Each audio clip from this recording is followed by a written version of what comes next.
आपके पास क्वेश्चन है order of Ka of following acid is. आपके पास 3 एसिड है, बेंजोइक एसिड के पैरा पे NO2 लगा है, बेंजोइक एसिड के पैरा पे OCH3 लगा है, बेंजोइक एसिड पे कुछ भी लगा हुआ नहीं है। एनालाइज करिए, उसी को बोल रहा है पहला दूसरा तीसरा, दूसरा पहला तीसरा, पहला तीसरा दूसरा, या तीसरा पहला दूसरा। एनालाइज करो, सोचो। Order of Ka of following acid, focus किस पे है? Ka of the following acid.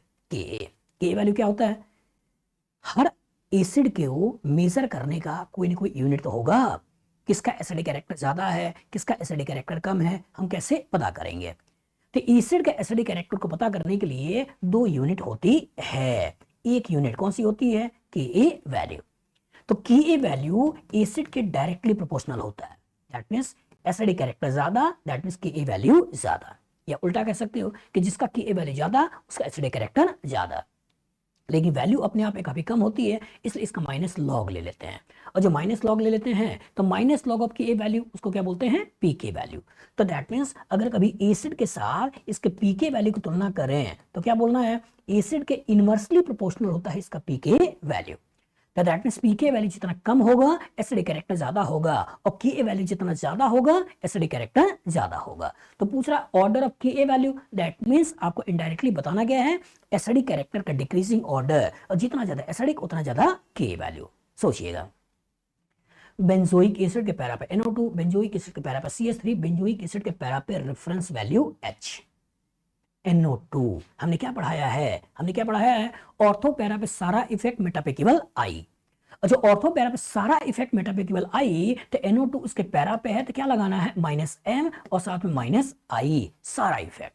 मतलब NO2 का दोनों इफेक्ट देखना है, -M भी -I भी। ज्यादा इफेक्टिव कौन सा है? -M।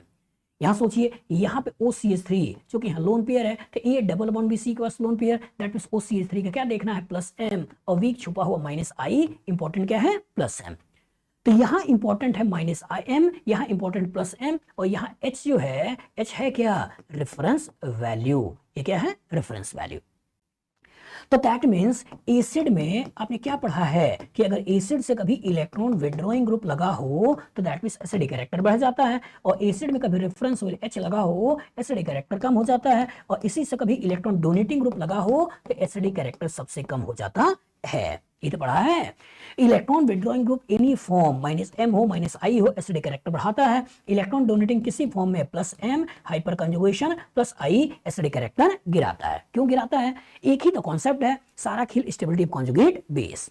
तो दैट मींस अगर इसका कॉन्जुगेट बेस बनाओगे तो वो NO2 का -M है, इसका कॉन्जुगेट बेस बनाओगे COCH3 का +M है, इसका कॉन्जुगेट बेस बनाओगे H का रेफरेंस वैल्यू है। तो इलेक्ट्रॉन विड्रॉइंग किसी भी रूप में लगा रहेगा एसिडिक कैरेक्टर बढ़ाएगा, उसका रेफरेंस वैल्यू थर्ड, और उसका इलेक्ट्रॉन डोनेटिंग किसी भी रूप में लगा रहेगा एसिडिक कैरेक्टर गिराएगा। तो क्या यही ऑर्डर नहीं है? यही है, ये देखना है। देख लो, पहला तीसरा दूसरा कहां है? पहला दूसरा तीसरा, दूसरा पहला तीसरा, पहला तीसरा दूसरा, यही हमारा आंसर है।